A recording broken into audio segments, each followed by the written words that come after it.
I still have this small brass toggle switch in my top dresser drawer, tucked away behind some old handkerchiefs and a faded picture of my wife, Martha. It doesn't look like much to anyone else, just a piece of scrap metal, really. Most people would throw it out without a second thought. But when I hold it between my thumb and forefinger, I can still smell the high-octane fuel and the scorched earth of a French summer back in 1944. I can hear the way the wind whistled through the hedgerows and the way my heart used to hammer against my ribs like a trapped bird. This little switch is a reminder of a man I once knew, a man the army brass almost sent to the stockade for destroying government property. They tried to fire him, strip him of his rank, and bury his name in a file somewhere. They said his ideas were dangerous and that he was breaking every rule in the book. But that illegal idea of his, it turned a plane into something the devil himself would fear. It created what I still call America's deadliest fighter, and it's the only reason I'm sitting here at 92 years old, breathing the air of a free country. Back then, I was just a kid from Ohio, barely 20 years old and carrying an M1 Garand that felt heavier every single day. We were stuck in the bocage country of Normandy. If you've never seen a hedgerow, you can't imagine it. They weren't just bushes. They were ancient walls of earth and tangled roots, 6 feet thick and 10 feet high, bordering every single field. The Germans had been there for years, and they knew exactly how to use them. Every field was a death trap. Every time we tried to move forward, a hidden MG-42 would start screaming, and we'd lose 3 or 4 more boys who had just been laughing about a letter from home an hour before. We were stalled. The generals were frustrated, and the men on the ground were just plain tired of dying for 50 yards of dirt. I remember one afternoon in late July. The heat was thick enough to chew on, and the smell of rot was everywhere. Dead cows mostly, but other things too. We were pinned down in a ditch near a village called St. Lo. Every time we poked a helmet up, a sniper would take a chunk out of the dirt nearby. We needed air support, but the P-47 Thunderbolts we relied on were having a hell of a time. They were fast, and they were tough, but they were designed for high-altitude dogfighting. When they came down low to hit the German tanks hiding under the trees, they were moving too fast to see anything. They'd drop their bombs and pray, but half the time they'd miss, or worse, they'd hit too close to us. That's when I met a fellow named Charlie Specs Miller. He wasn't a pilot.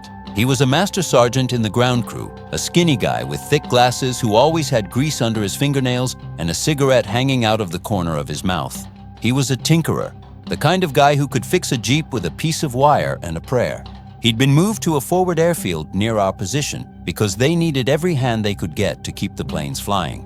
I'd been sent back with a small detail to escort some supply trucks, and we ended up hunkering down near his hangar during a mortar barrage. Specs wasn't like the other mechanics. He didn't just follow the manuals, he hated the manuals. He spent his nights staring at the P-47s, muttering to himself about angles of deflection and load distribution. He had this crazy idea. He noticed that the German Panthers and Tigers were almost impossible to crack from the front, but their top armor was thin. He also knew that the P-47s had 8 50 caliber machine guns that could shred just about anything. If only the pilots could stay on target longer and hit from a steeper angle without crashing into the ground.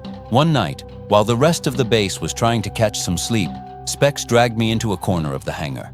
He had a P-47 there that had been riddled with flak, supposed to be scrapped for parts.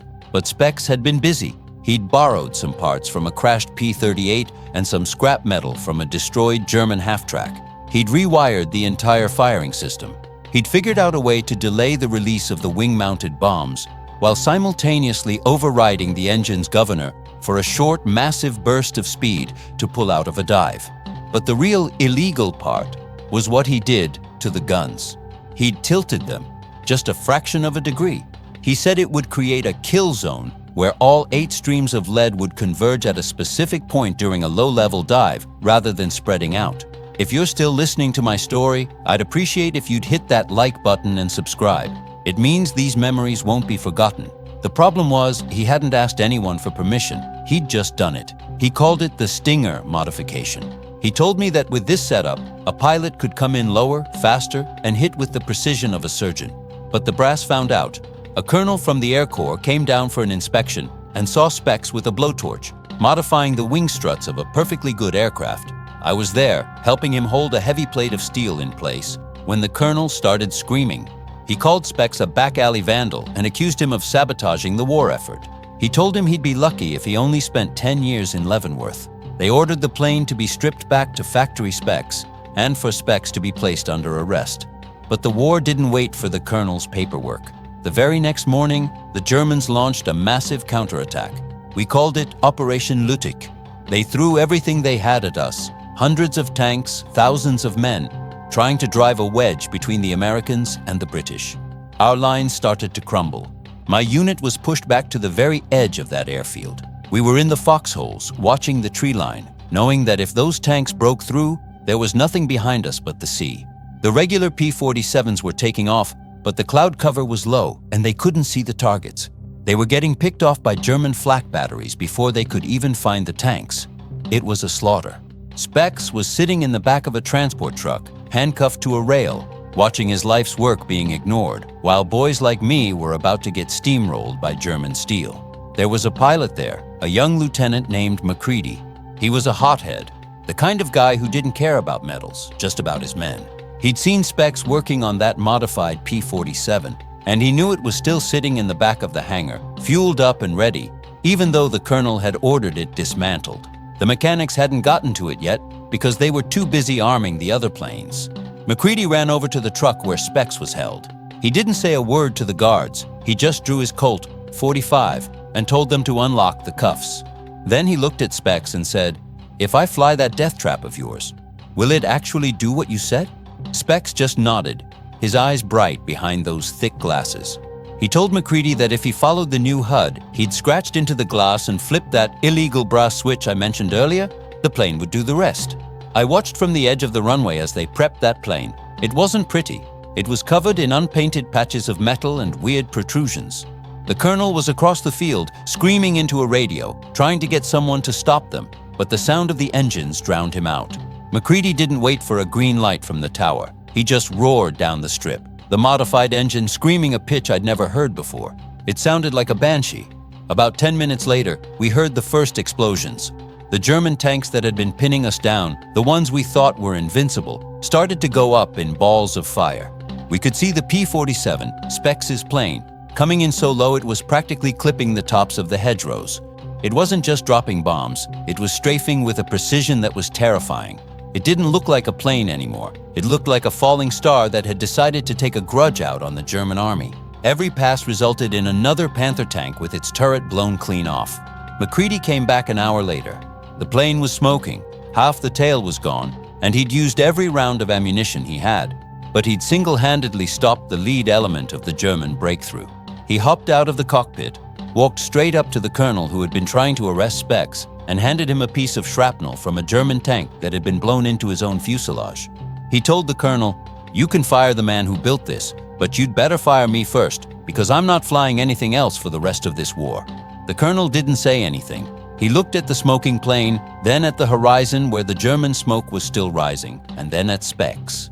He didn't apologize, men like that never do, but he did tear up the arrest papers. Within a week, Specs was given a crew of 20 men and a direct order to vandalize every P-47 on the field. That illegal idea became the standard for ground attack missions. They started calling the modified P-47 the Juggernaut, or just the Jug. It became the deadliest thing in the sky for any German caught on the ground. If you're still listening to my story, I'd appreciate if you'd hit that like button and subscribe. It means these memories won't be forgotten. I stayed in touch with Specs for a little while after the war. He went back to Ohio too, started a small machine shop. He never got a medal for what he did. The history books talk about the generals and the grand strategies, the maps with the big red arrows. They don't talk much about the grease monkeys with illegal ideas who saw a problem and fixed it because they knew lives were on the line. Specs passed away back in '82. I went to his funeral. There weren't many people there, just some family and a few old-timers. But I saw Macready there too. He was an old man by then, but he stood as straight as a poker. He placed a small model of a P-47 on the casket. I think about that day in the hedgerows often. I think about how close we came to being just another group of names on a stone monument in France. We were saved by a man who refused to follow a manual that was written by people who weren't in the mud with us. It taught me something about life that I've carried for 80 years. Sometimes the rules are there to keep you safe, but other times The rules are just walls built by people who are too afraid to see the truth. The truth back then was that we were dying, and a legal war wasn't going to save us. I remember the smell of the hangar the most. It was a mix of oil, old sweat, and burnt ozone. Every time I walk past a garage today, I'm 20 years old again, standing in that ditch, praying for a miracle. People today, they see these planes in museums, and they look so clean, so majestic. They don't see the welds that weren't supposed to be there. They don't see the scratches on the glass where a pilot marked his own sights. They don't see the illegal heart of the machine. That toggle switch in my drawer? Specs gave it to me right before I shipped out for the Ardennes. He said, "Henry, if you ever feel like the world is closing in on you and the people in charge don't know what they're doing, just remember, you can always rewire the system." I didn't understand it then. I was just a kid who wanted to go home. But I understand it now. I've lived a long life, and I've seen a lot of people try to fire the Specs Millers of the world. They try to silence the ones who think differently, because it's easier to follow a failing plan than to admit someone else has a better one. We went into the Ardennes a few months after that, the winter of '44. It was cold in a way that gets into your bones and stays there for decades. I still feel it every January, a dull ache in my knees and my hands. We were surrounded at Bastogne, and the weather was so bad that no planes could fly. We were sitting in frozen holes, eating cold K rations, and waiting for the end. I remember looking up at the gray, heavy sky and wishing for just one of Specs's modified birds to break through. When the weather finally cleared on the day after Christmas, the sound of those engines was the most beautiful thing I've ever heard. It wasn't just a motor, it was the sound of hope. They came screaming in, low and mean, and they tore the heart out of the German siege. I saw a P-47 fly so low over our position that I could see the pilot's goggles. I like to think it was McCready, but it could have been any of them by then. They all had Specs' illegal ideas under their wings. If you're still listening to my story, I'd appreciate if you'd hit that like button and subscribe. It means these memories won't be forgotten. The thing about war that no one tells you is that it's not won by the smartest people in Washington.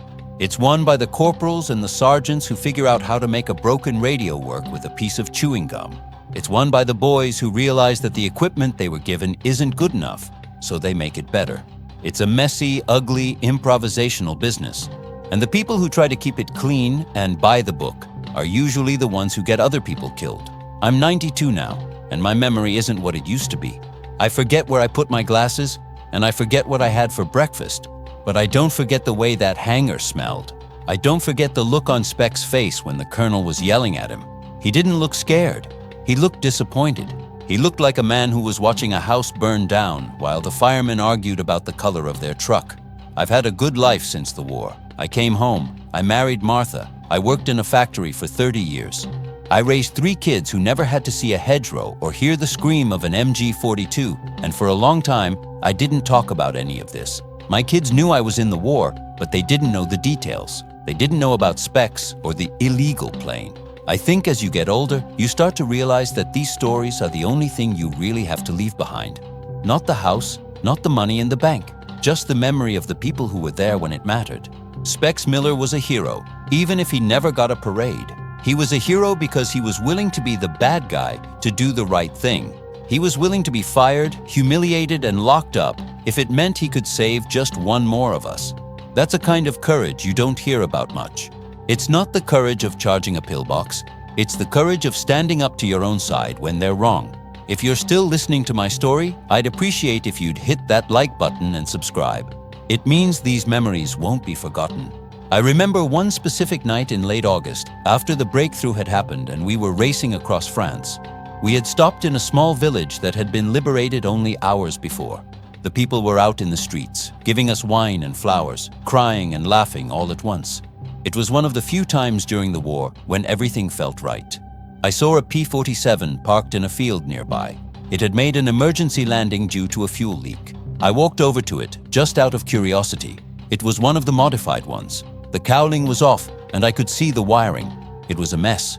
There were civilian wires, bits of copper tubing that looked like they came from a French farmhouse, and heavy-duty solder points that were clearly done in a hurry. It was a masterpiece of desperation. And yet, that machine had probably killed more enemy armor than an entire battalion of tanks. The pilot was sitting on the wing, eating a piece of bread. He looked about my age, maybe younger. He had the same 1,000-yard stare we all had. I asked him how he liked the Stinger mods. He looked at me, surprised that an infantryman knew the name. He just patted the fuselage and said, "This thing is a bastard, kid. It's loud, it's twitchy, and the brass hates it, but it's the only reason I'm still breathing. Whoever built this, I owe him my life." I told him I knew the guy. I told him about specs and the illegal workshop. The pilot just smiled and said, "Tell him to keep breaking the rules. We need more criminals like him." I never got to tell Specs that. Like I said, we drifted apart after we got home. Life happens. You get busy with the mortgage and the kids, and the war starts to feel like a dream you had a long time ago. But I hope he knew. I hope he realized that there were hundreds, maybe thousands of us who went home because he was disobedient. I sometimes wonder what would happen if we had more people like Specs today. People who aren't afraid to look at a broken system and say, "I can fix this," even when they're told to stay in their lane. We live in a world of lanes now. Everybody has a box they're supposed to stay in. But the world doesn't move forward because of the people in the boxes. It moves forward because of the ones who climb out and start welding things together. My grandson, he's an engineer now. He works with computers and robots and things I can't even begin to understand. He came over a few months ago and showed me some of his work on a tablet. It was all very clean, very precise. I told him about specs. I told him about the illegal plane. He looked at me like I was talking about a fairy tale. He couldn't imagine a world where you could just change the wiring on a fighter plane because you had a hunch. He said, "Grandpa, they'd never let you do that now. There are too many regulations, too many safety checks." I just nodded and told him, "Maybe so, but if the day ever comes when the regulations aren't working and the safety checks are failing, I hope you have the guts to pick up a blowtorch anyway." He didn't say much to that. I don't think he quite got it. You have to be there, I suppose. You have to feel the ground shaking under your feet and see the smoke on the horizon to understand why the rules don't always matter. You have to see the cost of doing nothing to understand the value of doing something illegal. If you're still listening to my story, I'd appreciate if you'd hit that like button and subscribe. It means these memories won't be forgotten. I'm tired now. Talking this much takes it out of me. My lungs aren't what they used to be, and my voice gets thin if I push it too hard. But I'm glad I told this. I'm glad I put Specs' name out there one more time. He was a good man. He was a vandal and a saboteur, according to a colonel who sat in a safe office. But to us, he was the man who gave us a chance. America's deadliest fighter wasn't a plane that came off a shiny assembly line in Detroit or California. Not really. It was a plane that was finished in a dark hangar in Normandy by a man who wasn't supposed to be touching it, using parts he wasn't supposed to have. It was a fighter born out of necessity and built with the kind of ingenuity that only comes when you're backed into a corner. When I die, and let's be honest, at 92, that's not a long way off, I want that toggle switch buried with me. I want to take a piece of that illegal idea into the next world. It's a symbol of a time when we weren't just following orders, but we were fighting for each other. It's a symbol of Charlie Miller, the man they tried to fire, and the deadliest fighter he ever built. I can still hear that engine sometimes, in the middle of the night when the house is quiet. That high-pitched scream, that banshee wail. It doesn't scare me anymore. It sounds like a friend. It sounds like a man saying, "I've got your back, Henry, don't you worry." And I don't. I don't worry about much of anything anymore. I've seen the worst the world has to offer, and I've seen the best. I've seen the way a single person can change the course of a war just by refusing to listen to the people who said it couldn't be done. If you're still listening to my story, I'd appreciate if you'd hit that like button and subscribe. It means these memories won't be forgotten. I remember a time just before we crossed the Rhine into Germany. It was late March of '45. The war was clearly winding down, but the dying hadn't stopped. We were sitting in a ruined farmhouse trying to dry our socks. There was a radio playing in the background, some swing music from back home. It felt like it was coming from another planet. One of the guys in my squad, a kid named Peterson, asked me, "Lawson, what are you going to do when this is over? You think things will go back to normal?" I didn't have an answer for him then. I didn't think there was such a thing as normal anymore. Once you've seen what we saw, you can't just go back to selling shoes or farming corn and pretend it never happened. You carry it. You carry the ghosts, and you carry the lessons. I told him, "I don't know, Peterson. I just hope I remember how to be a person who doesn't have to kill people to survive." Peterson didn't make it. He was hit by a stray mortar shell 3 days before the surrender. Just a kid. I think about him every time I see a young man walking down the street with his whole life ahead of him. I wonder what he would have become if he'd had a few more years. I wonder if he would have been a Specs Miller too. That's the real tragedy of war. It's not just the people who die, it's the ideas that die with them. All the things they would have built, all the problems they would have solved. We lost a generation of tinkerers and dreamers. That's why the ones who survived, the ones like Specs, were so important. They were the ones who had to build the world we have now. I sometimes wonder if we've done a good job with it. The world we built. It's louder now and faster, and everyone seems so angry all the time. They argue about things that don't seem to matter much when you've seen a tank crush a stone wall. But then I see a young person doing something brave, or I see someone helping a neighbor, and I think, maybe it's okay. Maybe the spirit is still there. If you're still listening to my story, I'd appreciate if you'd hit that like button and subscribe. It means these memories won't be forgotten. I'm rambling now, I know. That's what old men do. We start with a plane and end up with the meaning of life. But I suppose that's the point of living this long.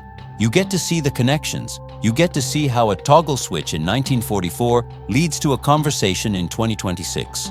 I hope you enjoyed hearing about Specs. I hope you remember him the next time you hear someone say that the rules are more important than the results. He was a man who knew better. He was a man who saved my life, and he did it by being dangerous. I think I'll go close my eyes for a bit now. Martha is waiting for me, I think. I can almost see her sometimes, sitting in the chair by the window. She was always the one who kept me grounded. She didn't care about the war stories. She just cared that I was home. And I was. Thanks to a man with a blowtorch and a very illegal idea. If you're still listening to my story, I'd appreciate if you'd hit that like button and subscribe. It means these memories won't be forgotten. You know, there was one more thing about that plane. Specs didn't just modify the guns and the engine. He did something else, something I didn't notice until much later. On the underside of the wing, in small black letters that you could only see if you were standing directly underneath it, he'd painted the names of 5 mechanics who had been killed during the first week of the invasion. He said he wanted them to be the last thing the Germans saw before the lights went out. That was Specs. He wasn't just building a weapon, he was building a memorial. He was making sure that the people who had been forgotten were still part of the fight. He understood that a machine is just metal and wire until you give it a purpose. And his purpose was to make sure that no more names had to be painted on those wings. I've lived a long time, and I've seen a lot of things change, but that feeling, that sense of duty to the people who aren't there anymore, that doesn't change. It stays with you. It's why I'm telling you this. It's why I'm still here at 92 talking into this microphone. I'm painting names on the wings. I hope you take something from this. I hope you realize that you have the power to change things, even if the colonels in your life tell you otherwise. You don't need a hangar and a P-47. You just need a problem that needs solving and the courage to be a little bit illegal. That's what Henry Lawson thinks anyway. But what do I know? I'm just an old soldier with a toggle switch in his drawer and a lot of memories. If you're still listening to my story, I'd appreciate if you'd hit that like button and subscribe. It means these memories won't be forgotten. I didn't think I'd keep talking this long, but once you open the tap on these memories, it's hard to shut it off again. You start thinking about the faces. The faces of the boys who never got to have a toggle switch in a drawer because they never made it past the first field in Normandy. You see, the thing about Specs Miller's illegal idea was that it wasn't just about the plane. It was about the fact that the people at the top had forgotten what it was like to be at the bottom. They were looking at charts and graphs, but Specs was looking at the charred remains of a P-47 cockpit and the pilot's wedding ring left on the dashboard. He was looking at the holes in the fuselage that shouldn't have been there if the armor was doing its job. By the time August rolled around, the Stinger modification was becoming something of a legend among the ground troops. We'd be huddling in a ditch, hearing the roar of an engine, and someone would shout, "Is it a Stinger?" We could tell by the sound. That modified engine had a certain rasp to it, a growl that sounded less like a machine and more like a predator. When those 8.50 calibers opened up with the tilted alignment Specs had designed, it didn't sound like a machine gun anymore. It sounded like a giant zipper being pulled across the sky. Everything in its path just unraveled. But the trouble with the brass wasn't over, not by a long shot. About 2 weeks after McCready's big stand, a group of technical observers from the States showed up at the airfield. These were guys in clean uniforms with clipboards, men who had spent the war in air-conditioned offices in Dayton or DC. They looked at Speck's modifications like he'd spray-painted graffiti on the Mona Lisa. They kept talking about aerodynamic instability and warranty violations. Can you imagine that? Warranty violations in the middle of a world war. I was there, detailed to haul some crates of ammunition, when one of these observers, a major who looked like he'd never even seen a speck of French mud, started lecturing Specs. He told him that by changing the center of gravity and the firing arc of the guns, he was making the plane unpredictable. Specs just stood there, wiping his hands on a greasy rag, and said, "Major, the only thing unpredictable around here is whether or not these boys are going to live through the afternoon. This plane makes it a little more predictable that they will." The major didn't like that. He put in a formal recommendation to have Specs transferred to a scrapyard in England, which was basically a way of burying him. They wanted him away from the planes. They wanted things done by the book, even if the book was written for a war that didn't exist anymore. But something happened that changed their minds, or at least shut them up for a while. It was the Black Sunday of our division. We were moving toward a town called Argentan. The Germans had a heavy concentration of Flak 88s and a few hidden Tiger tanks that were picking us apart. We were stuck in a valley, and the legal air support we called in was getting hammered. 2 P-47s were shot down in 10 minutes because they were coming in at the standard, predictable angles the Germans had practiced hitting for years. The major and his observers were watching from a hill with binoculars, taking notes on the failure of tactical air-ground coordination. That's when McCready and 3 other pilots who had Specs mods ignored the grounded order. They took off from a grass strip nearby. They didn't come in at the standard altitude. They came in so low they were literally flying beneath the trajectory of the 88s. I saw McCready's wingtip clip a telephone wire. They used that illegal speed burst to pop up over a ridge, tilt those modified guns, and shred the Tiger tanks from the top down before the German crews even knew they were under attack. If you're still listening to my story, I'd appreciate if you'd hit that like button and subscribe. It means these memories won't be forgotten. The major watched through his binoculars as 4 unstable and unpredictable planes did what a whole squadron of standard aircraft couldn't do. He didn't say anything when they landed. He just tucked his clipboard under his arm and walked away. The transfer orders for Specs disappeared that night. It's funny how a little bit of success can make people forget all about the rules they were so worried about 5 minutes ago. But Specs didn't care about the major or the orders. He was already back under a wing, trying to figure out how to reinforce the tail assembly with scrap aluminum from a downed Messerschmitt. He told me once, "Henry, the world is run by people who are afraid of mistakes. But a mistake is just an experiment that didn't work yet. The only real mistake is doing the same thing that's failing just because someone told you to." I've thought about that a lot over the years, especially when things got hard after the war. I remember a night in September, just as the rains were starting. The mud in France is different from the mud in Ohio. It's a gray, sticky soup that smells like old iron and wet wool. We were bivouacked near an old stone church. I found Specs sitting on a crate, staring at the rain. He looked older than he was. He told me he was worried that the Stinger mods were putting too much stress on the pilots. He knew that to fly those planes the way they were built, you had to be a little bit crazy. You had to trust the machine more than you trusted your own eyes. "I'm giving them a sword," he said, "but I'm not sure their hands are strong enough to hold it forever." He felt the weight of it, you see. He knew that every time a pilot took off in one of his illegal creations, they were pushing the limits of what a human being was meant to do. He felt responsible for every bolt and every wire. That's the part the history books leave out, the quiet burden of the men who build the tools of war. I remember McCready came over and sat with us. He had a bottle of something he'd traded for, probably Calvados, that apple brandy the French made. It tasted like lightning and dirt, but it warmed you up. McCready told Specs, "Don't you worry about the stress, Specs. The only stress I care about is the stress of a German 88 shell hitting my engine. Your plane is the only thing that keeps that from happening." We sat there in the rain, 3 kids really, though we felt like old men. We talked about home. Specs wanted to open a shop where he could build tractors that didn't break down every 2 weeks. McCready wanted to go back to Montana and fly mail planes over the mountains. I just wanted to sleep in a bed with clean sheets and not hear a whistle in the air every time I closed my eyes. The war moved on, and so did we. We crossed the border into Germany, and the fighting got meaner.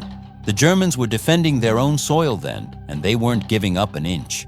The Stinger planes were in the air constantly. They were the reason we were able to move at all. But the cost was high. We lost McCready in November. Not to a German plane, but to the weather. He was flying a mission in a thick fog, trying to help a unit of ours that was cut off. He went into a mountain.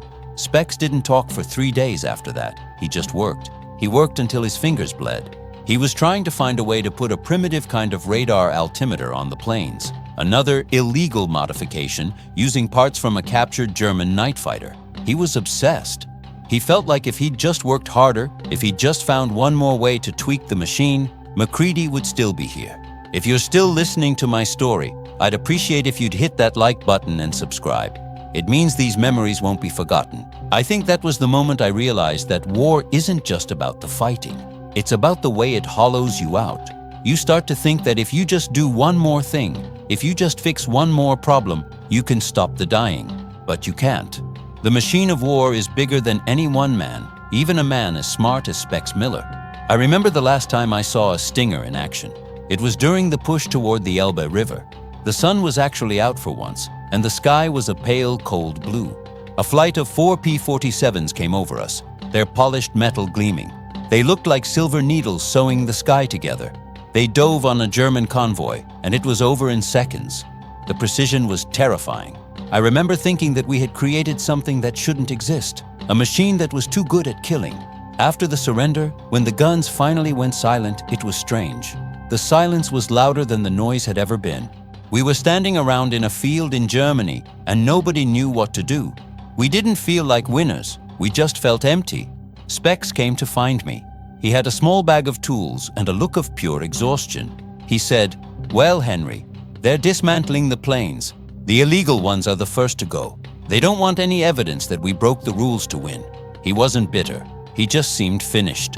He told me that the Air Corps was going back to the old manuals and that all the lessons we'd learned in the mud and the grease were being filed away as irregularities. He gave me that toggle switch then. He'd pulled it out of MacCready's backup plane before they sent it to the smelter. "Keep this," he said. "It's a reminder that sometimes the people who tell you what's impossible are just the ones who are afraid to try it." I took it, and I've kept it ever since. I went home, and like I said, I lived my life. I watched the world change. I watched those P-47s be replaced by jets, and then by missiles, and now by drones that fly themselves. But I don't think any of those machines have the heart that Specs' illegal fighter had. They don't have the grease and the sweat and the desperation of a man who just wanted his friends to come home. I see these movies today, these war movies, with the big music and the heroic speeches. They always make it look like everyone knew exactly what they were doing, like there was a plan and everyone followed it. But that's not how it was. It was a mess. It was a beautiful, terrible, improvised mess. And the heroes weren't the ones on the posters, they were the ones like Specs, who were being threatened with court-martial while they were saving the world. I'm 92 years old now, and I'm sitting in this chair, and I can feel the weight of that switch in my pocket. I carry it with me even now. It's a little piece of a time when everything was on the line, and when a bad idea was the only thing that made sense. I wonder sometimes if we've lost that. I wonder if we've become so obsessed with the rules and the manuals that we've forgotten how to be dangerous in the right way. If you're still listening to my story, I'd appreciate if you'd hit that like button and subscribe. It means these memories won't be forgotten. I remember when I finally told Martha about Specs. It was years later, maybe in the 70s. We were sitting on the porch watching the fireflies. I pulled out the switch and told her the whole story. She listened, and then she said something I've never forgotten. She said, "Henry, maybe the reason they wanted to fire him wasn't because he was breaking the rules. Maybe it was because he proved they weren't needed." That's a hard thing for a person in power to accept. That a man with a blowtorch and a little bit of common sense can do more than a committee of generals. But it's the truth. It was the truth in 1944, and it's the truth today. We're so busy looking for the authorized solution that we walk right past the one that actually works. I saw a picture in a magazine a few years back. It was a restored P-47 at an air show. It was beautiful, shiny, perfect, not a scratch on it. They had it painted in the colors of some famous ace. But I looked at the wings, and I looked at the gun ports, and I knew it wasn't a Stinger. It was just a shell. The real deadly fighters, the ones that tore through the hedgerows and broke the German lines, they're all gone now. They were melted down and turned into soda cans and washing machines. But the spirit of them, that's still here. It's in every person who refuses to accept no for an answer. It's in every person who looks at a broken world and decides to rewire it. Specs Miller didn't just build a plane, he built a reminder of what we're capable of when we stop being afraid of the illegal idea. I'm getting a bit breathless now. I think I've said what I needed to say. I've carried these memories for 80 years, and it feels good to let them breathe for a while. I hope someone out there hears this and realizes that they don't have to stay in their box. I hope they realize that the best way to honor the people we lost isn't just to remember them, but to live with the same kind of courage they had. Specs Miller wasn't a perfect man. He was cranky, he was stubborn, and he smelled like gasoline. But he was exactly what we needed when the world was on fire. And I'm proud to have known him. I'm proud to have stood in the mud and watched his illegal fighter save my life. If you're still listening to my story, I'd appreciate if you'd hit that like button and subscribe. It means these memories won't be forgotten. I remember the day I left Germany. We were boarding the trucks to go to the port. I looked back at the airfield one last time. There was a pile of scrap metal in the corner, and I could see the tail section of a P-47 sticking out. It was twisted and burnt, but I knew those lines anywhere. I gave it a little salute, not for the army and not for the country, but for the man who built it and the men who flew it. We think we're so smart today with all our technology and our experts, but sometimes I think we're just building bigger boxes to hide in. I think we've forgotten that the most powerful thing in the world isn't a computer or a missile. It's a human being who isn't afraid to be wrong. That's the legacy of the Stinger. That's the legacy of Henry Lawson and Specs Miller. We weren't anything special. We were just boys who were thrown into a nightmare and had to figure a way out. And we did. We did it by breaking the rules and trusting the grease under our fingernails. I think about the cold morning air in 1944, the way the frost looked on the wings before the sun came up, the way the pilots would pace around their planes, looking for any little thing that wasn't right. They knew. They knew they were flying on a prayer and a piece of illegal engineering, and they flew anyway. That's what I want people to remember. Not the maps, not the dates, not the grand strategy, just the frost on the wings and the man with the blowtorch. Because that's where the real history is. It's in the things that weren't supposed to happen, but did. I'll keep this switch in my drawer until the day I die. And then, like I said, I hope it goes with me. It's my ticket to the other side. If I run into Specs there, I'll hand it back to him and say, "Thanks, Specs. It worked." If you're still listening to my story, I'd appreciate if you'd hit that like button and subscribe. It means these memories won't be forgotten. I remember a story Specs told me once about a time he was a kid back in Ohio. He was trying to fix an old clock his father had given up on. He took the whole thing apart, and when he put it back together, he had 3 gears left over. But the clock ran better and stayed on time longer than it ever had before.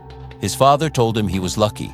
Specs told him he wasn't lucky. He just realized the clock didn't need those gears to work. That was his whole philosophy. Strip away the things that don't matter so the things that do can shine. The legal way was the clock with too many gears. The Stinger was the clock that actually kept time. And in a war, time is the only thing you have. Seconds matter, inches matter. And having a plane that can hit a target instead of missing it by 50 yards is the difference between a life and a memory. I saw a young man the other day, maybe 20 years old. He was working on an old car in his driveway. He had grease all over his face and he was muttering to himself, looking at a part like it was a puzzle. I stopped my walker for a second and just watched him. I wanted to go over and tell him about Specs. I wanted to tell him that he was doing something important, but I didn't. I just smiled and kept walking. I think he'll figure it out on his own. That's the American way, or it used to be. Finding a way where there isn't one. Breaking the rules to make things better. I hope we haven't lost that. I really do, because if we have, then all the things we fought for, they might just be for nothing. But I don't believe that. I look at that kid and I see a little bit of Specs. I see the same focus, the same refusal to give up, and it gives me a little bit of peace. The machines change, but the people are the same. We're still just trying to fix the clock and keep the engines running. If you're still listening to my story, I'd appreciate if you'd hit that like button and subscribe. It means these memories won't be forgotten. I'm going to sit here for a while longer and watch the sun go down. It's a beautiful evening. The air is clear, and the birds are quiet. It's the kind of peace we dreamed about in the hedgerows. It's the kind of peace that was bought with illegal ideas and unstable planes. I hope you enjoy your evening too. And I hope you remember that sometimes the best thing you can do is find a way to break a rule that needs breaking. Goodbye for now. Maybe I'll tell you another one some other time. There's always more stories. If you live to be 92, you have enough stories to fill a library. But this one was special. This one was for Specs. I still have that brass switch. It's cold now, but I remember when it was warm from the heat of a cockpit. I remember when it was the only thing between us and the dark. I'll keep it safe. I'll keep the memory safe. If you're still listening to my story, I'd appreciate if you'd hit that like button and subscribe. It means these memories won't be forgotten. You know, after McCready didn't come back, the airfield felt like a different place. It was quieter, but not the good kind of quiet. It was the kind of silence that rings in your ears after a grenade goes off too close. Specs didn't just stop talking. He stopped eating too. I'd see him out there under those canvas tents, the rain drumming overhead, just staring at a piece of manifold or a wiring harness like it was a holy relic. He was trying to find a way to make those planes even faster, even more precise. He had this idea that if he could just shave another few pounds off the airframe or find a way to cool the engine more efficiently, maybe the next kid wouldn't have to push the machine so hard. He was fighting a war against physics, and physics is a lot harder to beat than the Germans. I remember one night, I'd been sent back to the airfield again to help with the perimeter guard. The Germans were sending these bed-check Charlies, single planes that would fly over at night just to drop a few bombs and keep us from sleeping. I found Specs sitting on the wing of a P-47 looking up at the dark sky. He looked like a ghost in the moonlight, his skin pale and his eyes sunken in. He asked me if I ever thought about what we were doing to the world. Not just the killing, but the way we were tearing things apart to make better ways to kill. I told him I tried not to think about it. I told him I just wanted to survive. He nodded and said, "That's the trap, Henry. We're so busy surviving that we're building a world that isn't worth living in." It was a heavy thing for a 20-year-old to hear, but Specs was seeing things I couldn't see yet. He saw that the illegal ideas he had were necessary for the moment, but he worried about what happens when those ideas become the norm. He was a creator at heart, a man who wanted to build things that helped people. And here he was, the architect of America's deadliest fighter. He carried that contradiction like a heavy pack. I think that's why the brass hated him so much. It wasn't just that he broke the rules, it was that he had a soul. And a soul is a very inconvenient thing to have in a war machine. If you're still listening to my story, I'd appreciate if you'd hit that like button and subscribe. It means these memories won't be forgotten. The fighting moved into the fall of '44, and the weather started to turn. That's when things got really ugly. The mud turned into a frozen slush, and the stingers were the only thing keeping the German supply lines from strangling us. I remember a day in October near a place called the Aachen Gap. We were trying to move through a valley, and the Germans had these Nebelwerfers. We called them screaming Mimis. Torfeu. They were rocket launchers that made a sound like a woman screaming. And when they hit, they didn't just explode. They leveled everything in a 50-yard radius. We were pinned down in a series of shallow foxholes, and every time the rocket started screaming, you just curled into a ball and prayed to whatever god you still believed in. We called for air support, but the clouds were sitting right on top of the hills. The radio operator was screaming into his headset, begging for someone to come down and hit the ridge where the rockets were coming from. We heard the reply from the tower. Negative. Weather is below minimums. All flights grounded. We felt like we'd been handed a death sentence. But then, through the fog and the gray mist, we heard that rasp, that low guttural growl of a Specs Miller engine. One lone P-47 came out of the clouds, banking so hard it looked like the wings were going to snap off. It was painted in a dull, non-reflective black, something Specs had experimented with for low-visibility missions. The pilot didn't drop bombs. He came in on a strafing run, using those tilted guns. I remember watching the ridgeline. It didn't just get hit. It looked like a giant invisible hand was raking through the trees, tearing the German positions to pieces. The rocket stopped. The screaming stopped. The plane disappeared back into the clouds as quickly as it had come. Later, I found out it was a guy named Lefty Sullivan. He'd taken the plane without orders. When he landed, the same colonel who had tried to arrest Specs was waiting for him. But this time, the colonel didn't scream. He just looked at the plane, then at the report coming in from our unit saying we'd been saved. He told Lefty to get some coffee and told the ground crew to hide the plane before the inspectors arrived. Even the brass was starting to realize that the rules were a luxury we couldn't afford anymore. That was the turning point, I think. When the people in charge finally realized that the illegal ideas weren't just about being rebellious, they were about being effective. But it didn't make Specs any happier. He just kept working. He started working on a way to jettison the heavy armor plating around the pilot's seat in an emergency, to give the plane more lift. It was another illegal move that went against every safety regulation in the book. He said, "If the engine's gone, the armor's just a heavy coffin. I'd rather give them a chance to fly home." I remember seeing the pilots talking to him. They didn't treat him like a mechanic. They treated him like a medicine man. They'd bring him little gifts, a bottle of wine, a German Luger they'd captured, a handful of real coffee. They knew that their lives were literally held together by the weld Specs made in the middle of the night. It was a strange kind of brotherhood. The infantry, the pilots, and the vandal mechanic. We were all part of this secret war within a war, the one where the rules didn't apply and only the results mattered. If you're still listening to my story, I'd appreciate if you'd hit that like button and subscribe. It means these memories won't be forgotten. By the time we got to the Ardennes in December, the Stinger P-47s were legendary. But the weather in the Bulge was the worst I've ever seen. For days, we didn't see the sun. We were freezing, starving, and surrounded. The Germans were throwing their last great reserve at us, and we were running out of ammunition. Every morning we'd look at the sky, hoping for the clouds to break. And every morning it was just a thick white wall of snow and fog. I remember sitting in a hole with a guy named Miller, no relation to Specs, and he was crying, not because he was scared, but because his feet had gone numb and he knew he was going to lose them. When the sun finally broke through on December 23rd, it was like the world had been reborn. The sky was so blue, it hurt your eyes. And then, the sound started. It wasn't just one or two planes, it was hundreds.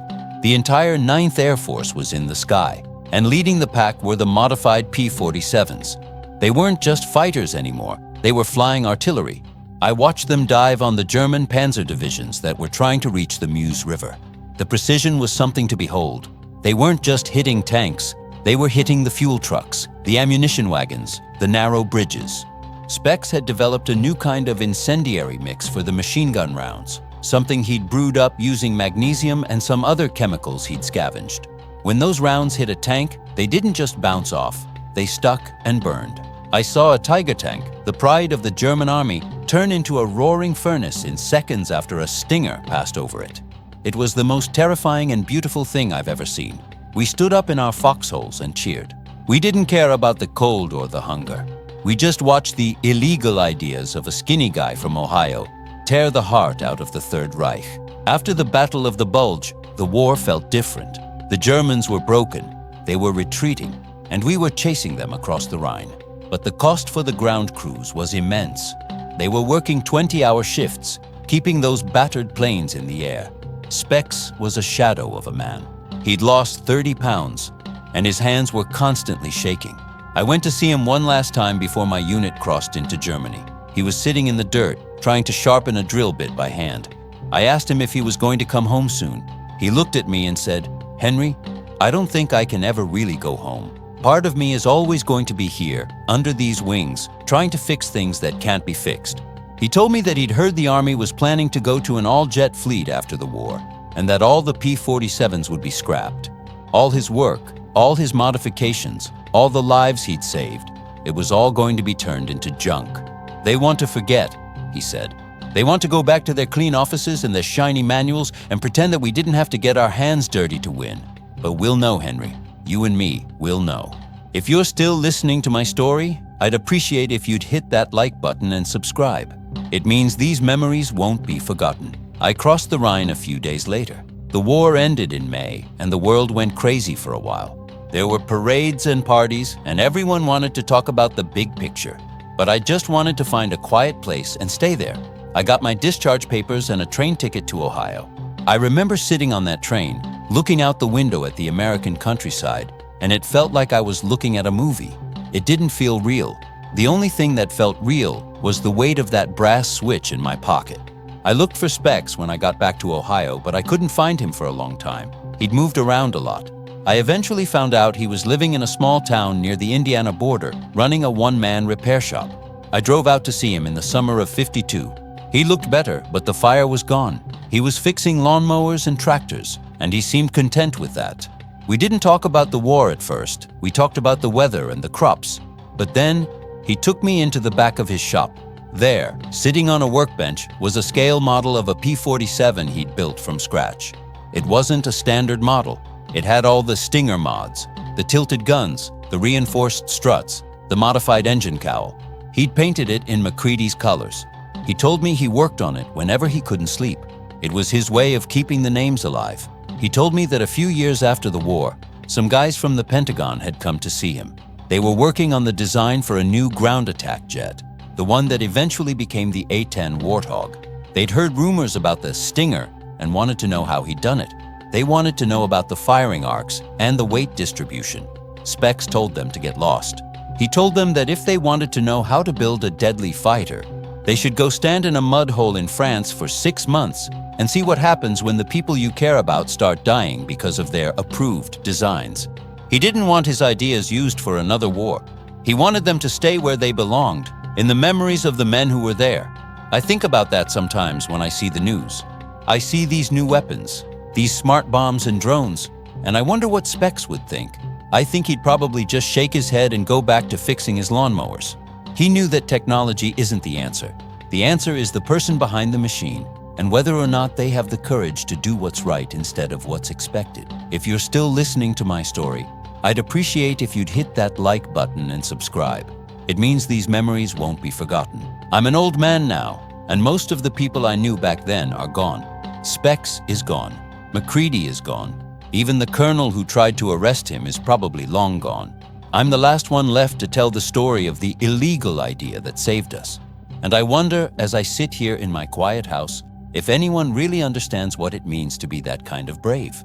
It's easy to be brave when everyone is cheering for you. It's hard to be brave when your own side is trying to stop you. Specs Miller was a criminal in the eyes of the law, a vandal in the eyes of the brass, and a savior in the eyes of the infantry. I know which one I'll remember him as. I still have that switch. Sometimes when I'm feeling particularly old and tired, I take it out and flip it. It doesn't do anything, of course. There's no engine to roar, no guns to fire, but in my mind, I can hear it. I can hear the sound of a Stinger diving through the clouds, and I can hear the sound of a world being saved by a man who refused to follow the rules. I think that's why I'm telling you this now, because the world is getting complicated again. There are a lot of people telling you what you can and can't do, what's legal and what's authorized. But if you ever find yourself in a situation where the rules aren't working and the manual is wrong, I want you to think of Specs Miller. I want you to remember that sometimes the best idea you'll ever have is the one they'll try to fire you for. And if you have the guts to see it through, you might just change the world. Or at least, you might save a few kids from Ohio who just want to go home. That's my story. It's not a grand history of the war, but it's the truth of how it felt to be there. It's the truth of the grease and the mud and the illegal heart of America's deadliest fighter. I'm glad I got to share it with you. I think I'll go sit on the porch for a while now. The sun is setting and the air is cooling down. It reminds me of those late summer evenings in France before the winter came. It was a long time ago, but when I close my eyes, I'm still there. I'm still 20 years old, standing in a ditch, looking at the sky and waiting for a miracle. And then I hear the growl.